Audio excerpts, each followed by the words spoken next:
कल जम्मू में हिंदुओं के 3 घरों पर हमला हुआ, 4 लोगों की हत्या कर दी गई। और आज जब इन परिवारों के साथ संवेदना जताने लोग जुटे, टारगेटेड किलिंग्स का विरोध कर रहे थे, उसी वक्त एक आईईडी ब्लास्ट हुआ जिसमें 2 बच्चों के चीथड़े उड़ गए। 5 लोग गंभीर रूप से घायल हुए हैं। जिस वक्त आईईडी ब्लास्ट हुआ उस वक्त हिंदुओं के टारगेटेड किलिंग्स के खिलाफ डांगरी में एक प्रोटेस्ट चल रहा था। बड़ी संख्या में लोकल लोग जुटे थे। तभी एक जोरदार धमाका हुआ। ब्लास्ट में 2 छोटे छोटे बच्चों की मौत हो गई। जिन बच्चों की मौत हुई है वो चचेरे भाई बहन हैं। एक 4 साल का विहान और दूसरी 7 साल की उसकी बहन सानवी। राजौरी के डांगरी में आज जैसे ही यह आईईडी ब्लास्ट हुआ, अफरा तफरी मच गई। ब्लास्ट की चपेट में कई लोग आ गए, कई लोग बुरी तरह जख्मी हो गए। इसमें 3 बच्चे हैं। पुलिस ने लोकल लोगों की मदद से घायलों को हॉस्पिटल पहुंचाया। लेकिन हैरानी की बात यह थी कि कल से ही इस इलाके में पुलिस के साथ साथ दूसरी सिक्योरिटी एजेंसीज के जवान मौजूद थे। पूरे इलाके में सर्च ऑपरेशन चल रहा था, लेकिन इस आईईडी के बारे में किसी को भनक तक नहीं लगी। जबकि अब दावा किया जा रहा है कि जिन आतंकियों ने कल 4 हिंदुओं की हत्या की थी, उन्हीं दहशतगर्दों ने आईईडी प्लांट किया था। मकसद सिक्योरिटी फोर्सेस के बड़े बड़े अफसरों और नेताओं को टारगेट करना था। आतंकवादी जानते थे कि हमले के बाद पुलिस और आर्मी के अफसर यहां आएंगे, बड़े बड़े नेता आएंगे। उस वक्त ब्लास्ट होने से नुकसान ज्यादा होगा, इसलिए एक बोरे के नीचे आईईडी को प्लांट कर दिया। जम्मू के एडीजीपी मुकेश सिंह ने कहा कि इस पूरी वारदात में 2 आतंकियों के शामिल होने की जानकारी मिली है। सिक्योरिटी एजेंसियां अपना काम कर रही हैं। इस तरह की कायराना हरकत को अंजाम देने वाले बचेंगे नहीं। आज सुबह जब तलाशी चल रही थी तब एक और यहाँ पे धमाका हुआ।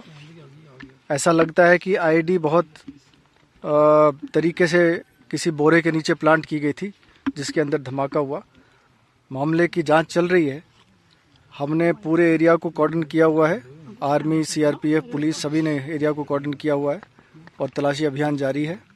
ज़्यादा जानकारी तलाशी अभियान के बाद दी जाएगी। कितने लोग हो सकते हैं इसमें, अभी तक क्या जानकारी? 2 आतंकियों की जानकारी अभी मिली है, जो स्थानीय लोगों ने बताया है। 2 आतंकी मौजूद थे। सर, ये वही लोग हैं जिन्होंने पहले भी राजौरी में ये कहना भी मुश्किल है। आज सुबह से ही डांगरी इलाके में मातम का माहौल था। कल शाम करीब 7 बजे आतंकवादी एक घर में घुसे, लोगों से उनके आधार कार्ड मांगे और जब यह पक्का हो गया कि यह घर हिंदुओं का है तो आतंकवादियों ने उन पर ताबड़तोड़ फायरिंग कर दी। इसके बाद दहशतगर्दों ने आसपास के 2 और घरों में आधार कार्ड देखकर ऐसा ही मौत का खेल खेला। इस हमले में 4 लोगों की मौत हो गई, 6 लोग घायल हो गए। इलाके के लोग इस घटना से दुखी तो हैं, लेकिन नाराज भी हैं। इसलिए आज चारों डेड बॉडीज को लेकर सड़क पर रखकर डांगरी गांव के लोग प्रोटेस्ट कर रहे थे।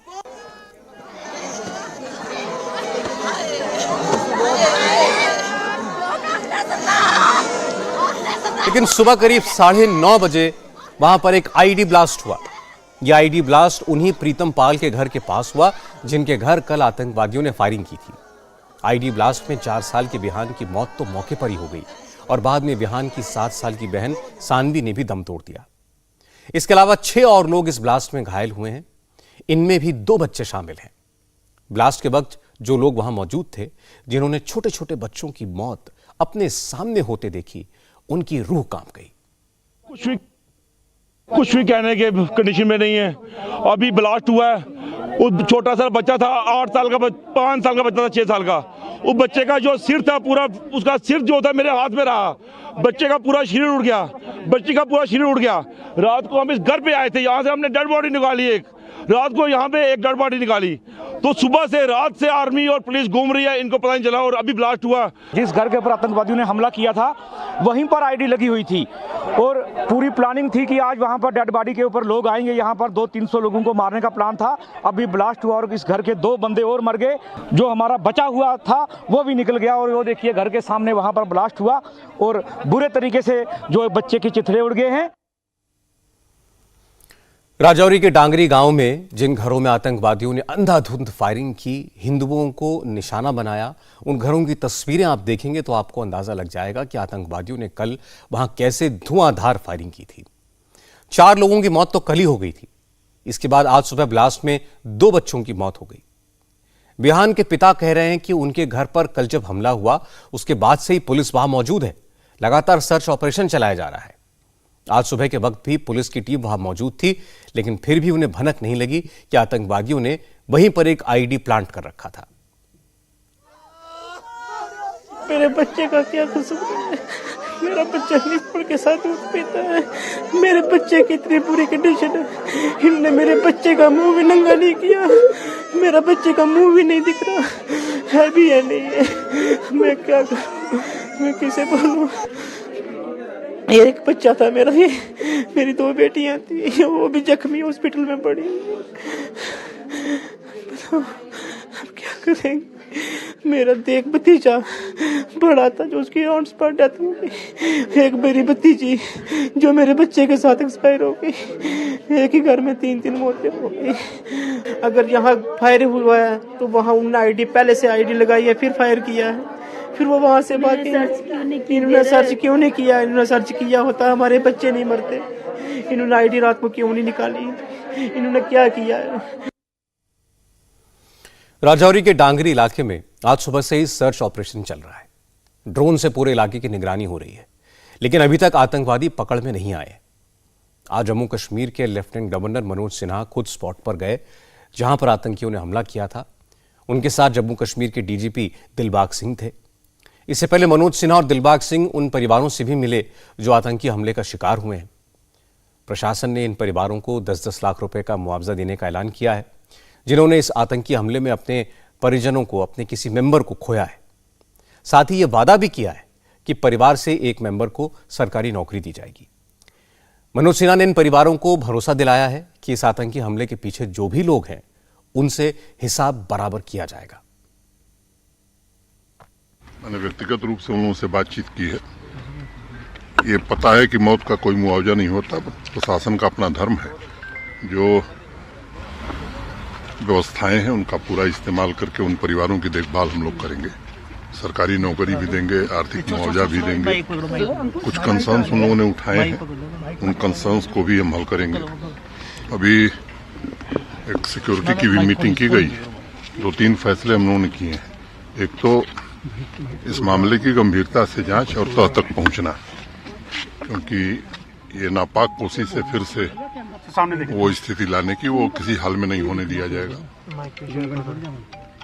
कुछ लोगों ने सवाल उठाया लैप्सेस का, तो उसके लिए एक इंक्वायरी गठित करके पता करेंगे। जिन लोगों ने भी इस घटना को अंजाम दिया है पूरा हिसाब बराबर किया जाएगा। 14 घंटे के अंदर आतंकवादियों ने एक ही जगह पर 2 बार अटैक किया। जम्मू कश्मीर पुलिस पर इसे लेकर सवाल उठ रहे हैं। इलाके के लोगों का कहना है कि अगर पुलिस ज्यादा सतर्क होती तो आईडी ब्लास्ट को टाला जा सकता था।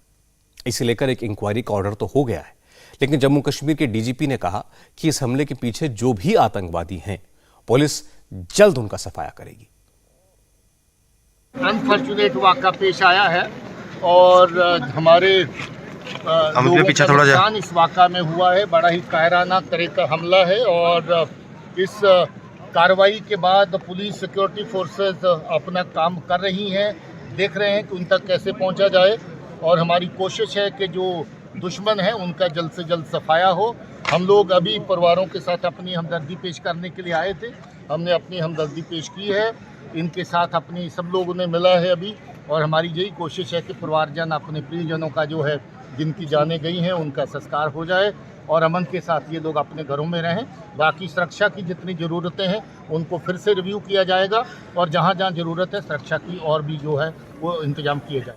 इंडिया टीवी हर वक्त हर जगह डाउनलोड करने के लिए सर्च करें India TV news Google play store या ऐप स्टोर पर।